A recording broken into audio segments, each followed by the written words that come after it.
YouTube से मैं are के सिंह एक बार फिर अप्लाइड मैथ सेकेंड को लेके आप लोगों के लिए आ रहा हूँ। सेकेंड सेमेस्टर के लिए पहला चैप्टर था मेरा। पहले चैप्टर की शुरुआत हमने की थी न्यूमेरिकल इंटीग्रेशन से, जो कि पिछले चैप्टर में लेक्चर 5 के साथ मेरा वो चैप्टर समाप्त हुआ था। और हम नेक्स्ट चैप्टर शुरू कर रहे हैं कि आपकी किताब का ये पहला चैप्टर होगा समाकलन, इंटीग्रेशन। समाकलन है क्या, पहले आप इसको जानें। आप पिछले सेमेस्टर में सेमेस्टर फर्स्ट में आप अवकलन पढ़ के आए हैं, तो अवकलन की विपरीत प्रक्रिया को हम समाकलन कहते हैं। कि जो अवकलन होता है उसका विपरीत, उसका उल्टा समाकलन होता है। तो आइए, अवकलन में दिए हुए फलनों का हम गुणांक निकालते हैं, और समाकलन में जब किसी फलन के अवकल गुणांक का समाकलन करते हैं तो हमें वही फलन प्राप्त होता है। जैसे आप देख लीजिए कि अगर d/dx⁴ को आप समाकलित करें, आप अवकलित करें, तो घात गिरती है, घात बगल में आ गई 4 और घात में 1 की कमी हो जाती है। मतलब कि d/dx⁴ का क्या होगा डिफ्रेंसिएशन 4x³। लेकिन अगर वही चीज़ को अगर हम उसको समाकलित करें, उसका इंटीग्रेशन निकालें, तो 4x³ का अगर इंटीग्रेशन निकालें तो उसका जो इंटीग्रेशन होगा हमारा x⁴ होगा। उसी तरह से d/dx log x का 1/x होता है, लेकिन 1/x का इंटीग्रेशन log x होता है। उसी तरह से sin x को डिफ्रेंशिएट करें तो cos x आता है, लेकिन अगर cos x को इंटीग्रेट करें तो sin x आएगा। और हम सिंबल की बात करें, प्रतीक की बात करें, नोटेशन की बात करें, तो समाकलन को हम एक सर्प के आकार के चिन्ह से डिनोट करते हैं। और इसे इंटीग्रेशन dx का अर्थ है कि x के सापेक्ष समाकलन हमको करना है।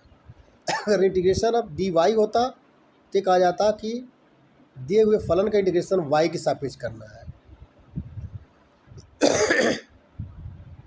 सबसे महत्वपूर्ण बात है कि जिस फलन का समाकलन करना होता है उसे समाकल कहते हैं। जो समाकलन की प्रक्रिया से फलन प्राप्त होता है उसे समाकल कहते हैं। और इस पूरे प्रोसेस को हम समाकलन कहते हैं। यदि f(x) को हम इंटीग्रेट करें, मतलब इंटीग्रेशन ऑफ f(x) dx, जो हमारा f(x) प्राप्त होगा, सपोज करिए f(x) प्राप्त हुआ, तब f(x) हमारा समाकल है, मतलब इंटीग्रेंट है, और f(x) हमारा समाकल है, इंटीग्रल है। क्योंकि यदि f(x) को अवकलित किया जाए तो हमें f(x) मिलेगा। तो इस सारी थ्योरी का सिर्फ और सिर्फ एक ही मोटो है कि अवकलन का उल्टा समाकलन प्राप्त होता है, और समाकलन करने पर हमें अवकलन प्राप्त होता है। दोनों एक दूसरे के वाइस वर्सा है। आइए कुछ चीज़ों को हम डिस्कस करें। बहुत सी किताबों में सिर्फ समाकलन का सूत्र दिया हुआ है, लेकिन लूथरा की किताब में हम ऐसे जगह से आपको फार्मूला कलेक्ट करके दे रहे हैं जहाँ की एक तरफ हमारा अवकलन है, दूसरी तरफ हमारा उसी का समाकलन है। इससे ये आपका कन्फ्यूजन दूर हो जाएगा। जो चीज़ हम कह रहे हैं कि डिफरेंशिएशन का उल्टा इंटीग्रेशन होता है, वो चीज़ आपको मिल जाएगी। सपोज करिए कि पहला जो हमारा सूत्र है, आपने डिफरेंशिएशन का पहला सूत्र ये देखा होगा कि अगर x⁴n को डिफरेंशिएट करें, मतलब d/dx xn का d/dx अगर आप निकालते हैं तो घात बगल में आ जाती है, और जो घात रहती है उसमें एक कमी आ जाती है, तो n × x⁻n−1 होता है, ये आपको पता है। अब देखिए, अगर वहीं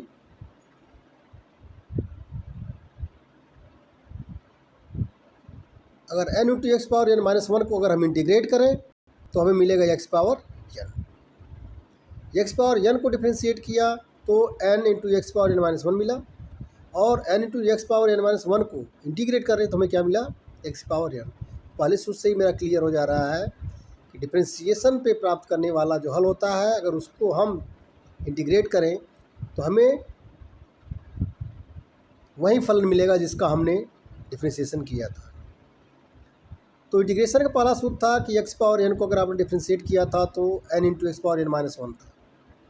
लेकिन यहाँ पे देखा जाए कि अगर x पावर n को अगर डिफ्रेंशिएट इंटीग्रेट करें तो इसको हम पढ़ेंगे integration of x power n dx। इसमें क्या होता है, घात में एक बढ़ोतरी हो जाती है और बढ़ोतरी हुई घात का भाग हो जाता है। अगर आप देखें तो यहाँ पे देखिए कि x पावर n का आपने इंटीग्रेट किया है, तो x पावर n था एक, तो उसमें एक की बढ़ोतरी हुई, क्या हो गया x power n plus one, और पूरा घात x पावर कुल घात कितनी हो गई, x power n plus one हो गई, तो x की जो घात है उसका भाग हो गया। तो अगर x पावर n को इंटीग्रेट करें तो हमारा जो आंसर आएगा x power n plus one बटे n plus one plus c। यहाँ पे c एक कांस्टेंट है जो कि हर फलन का इंटीग्रेशन करने के बाद उसको हम जोड़ते हैं, बहुत ही इंपॉर्टेंट है। इसको जोड़ना बहुत ज़रूरी है, हालांकि किताबों में नहीं जोड़ा जा रहा है, कुछ किताबों में या कुछ सवालों में बार बार नहीं जोड़ा गया है, लेकिन आप लोग इसे जोड़िएगा। कभी कभी एक आध क्वेश्चन ऐसे आ जाते हैं कि जब हमें इसकी ज़रूरत पड़ती है। दूसरा क्वेश्चन को देखा जाए कि तो log x को जब आप डिफ्रेंशिएशन करते थे तो आपका 1/x आता है, लेकिन अगर वहीं 1/x को अगर हम इंटीग्रेट करें, इसको क्या पढ़ेंगे, इंटीग्रेशन ऑफ 1/x dx, तो इसका आएगा log x प्लस c। तो देख रहे हैं एक तरफ डिफ्रेंशिएशन है, दूसरी तरफ हमारा इंटीग्रेशन है।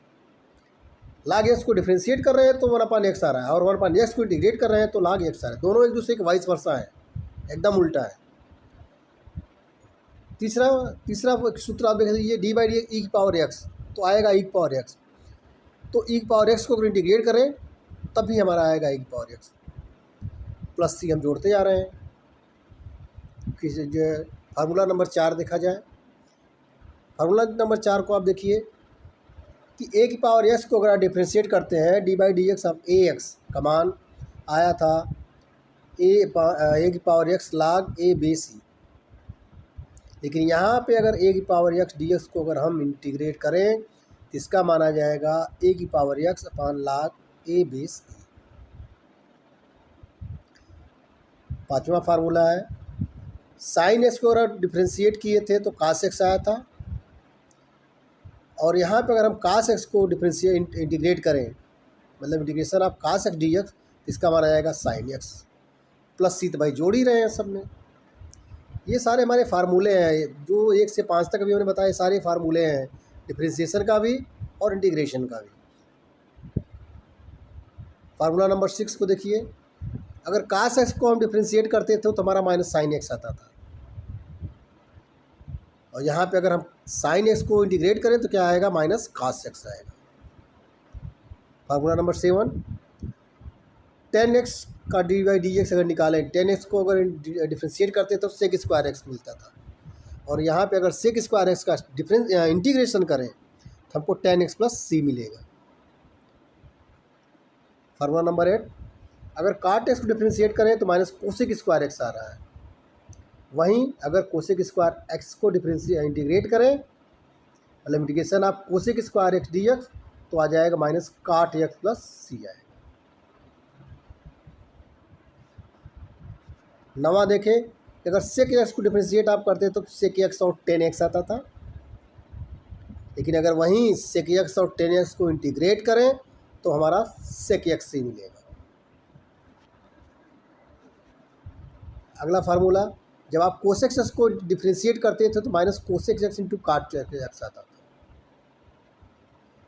यहाँ पे अगर देखा जाए कि अगर कोसेक एक्स इंटू काट एक्स को इंटीग्रेट करें, मतलब इंटीग्रेशन आप कोसेक एक्स इंटू काट एक्स डी एक्स, तो इसका माना जाएगा माइनस कोसेक एक्स।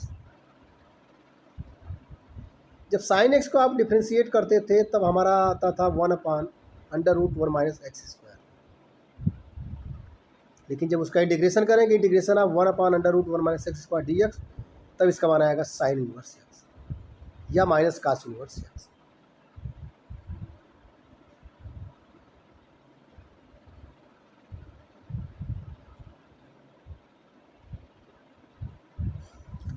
बारहवां आप देख लीजिए,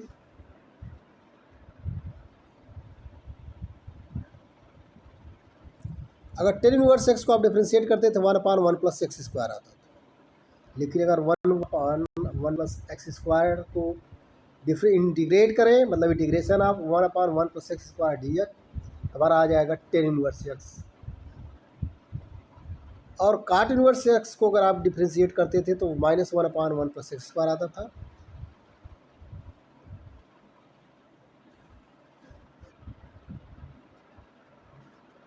और 13वां देख लीजिए कि अगर सेक इनवर्स एक्स को आप इंटीग्रेट करते थे तो 1/√x minus differentiation of sec inverse x बराबर आता था 1/x इंटू √x² माइनस।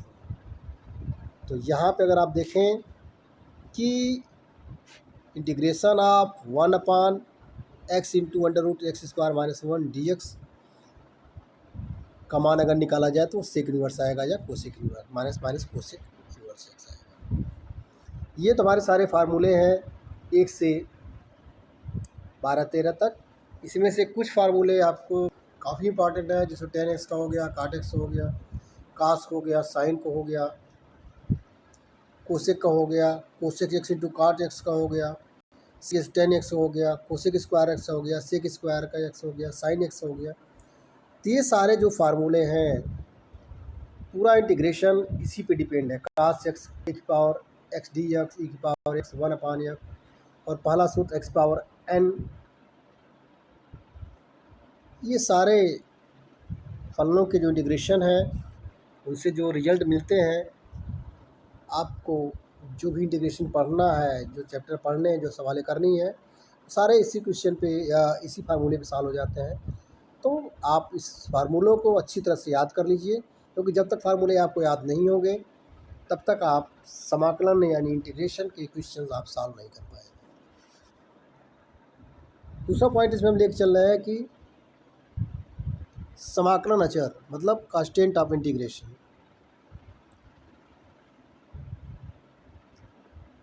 समाकलन में एक अचर राशि जोड़ी गई है जिसे कि समाकलन अचर कहते हैं। आप देखें सब में एक प्लस सी किया गया है, तो सी हमारा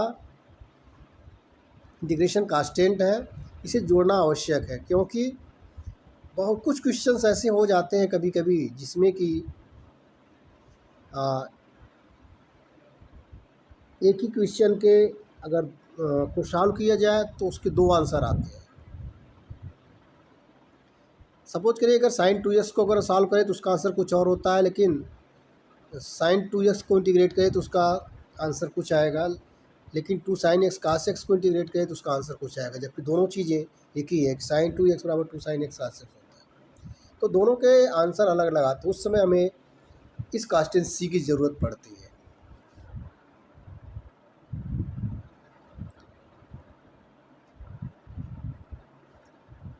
समाकलन में कुछ प्रमेय है, थ्योरम ऑन इंटीग्रेशन।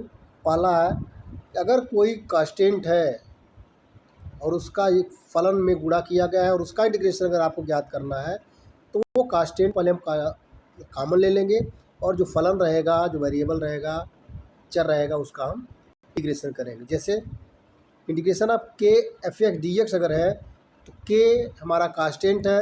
कांस्टेंट बोले तो के की जगह से 1 2 3 4 5 नंबर भी हो सकते हैं, तो के को हम पहले ही कर ले लेंगे और एफ एक्स को हम इंटीग्रेट करेंगे, मतलब कि इंटीग्रेशन ऑफ के एफ एक्स डी एक्स बराबर के into integration of F x d x, अर्थात किसी फलन और अचर के गुणनफल का समाकलन उस फलन के समाकलन और अचर के गुणनफल के बराबर होता है।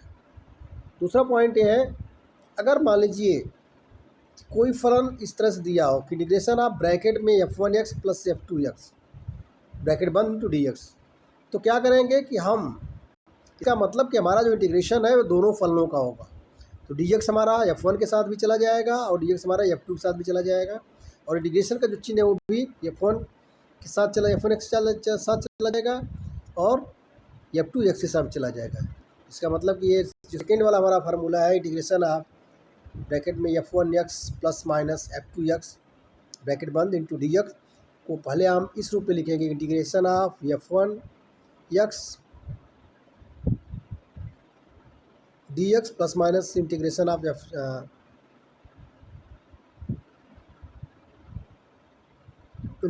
f1 x D x plus minus integration of f2x D x के रूप में। यहाँ थोड़ी सी मिसप्रिंट है, इसको आप लोग देख लीजिएगा।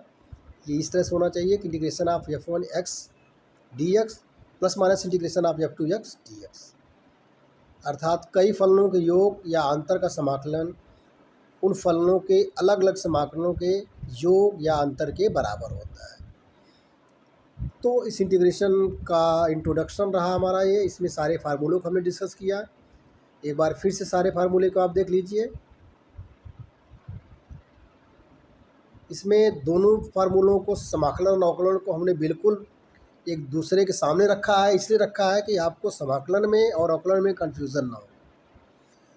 एक्स पावर एन को आपने जब डिफ्रेंशिएट किया था तो n into x power n minus 1 आया था, लेकिन एक्स पावर n को इंटीग्रेट किया तो देख रहे हैं आप कि घात बढ़ जा रही है और बढ़ी हुई घात का भाग हो जा रहा है।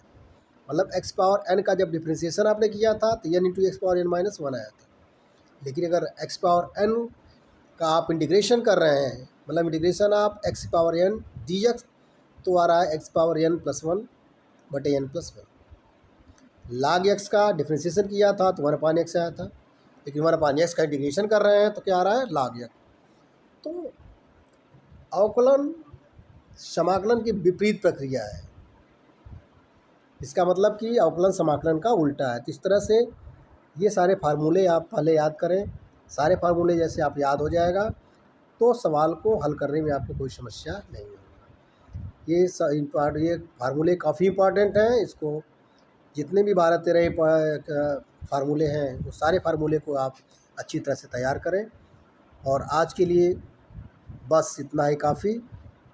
अब हम अगले लेक्चर में इस पे इंटीग्रेशन के फार्मूले पे बेस्ड सवाल को हल करेंगे और आपका कंसेप्ट वहाँ पे क्लियर करेंगे। तब तक के लिए नमस्कार।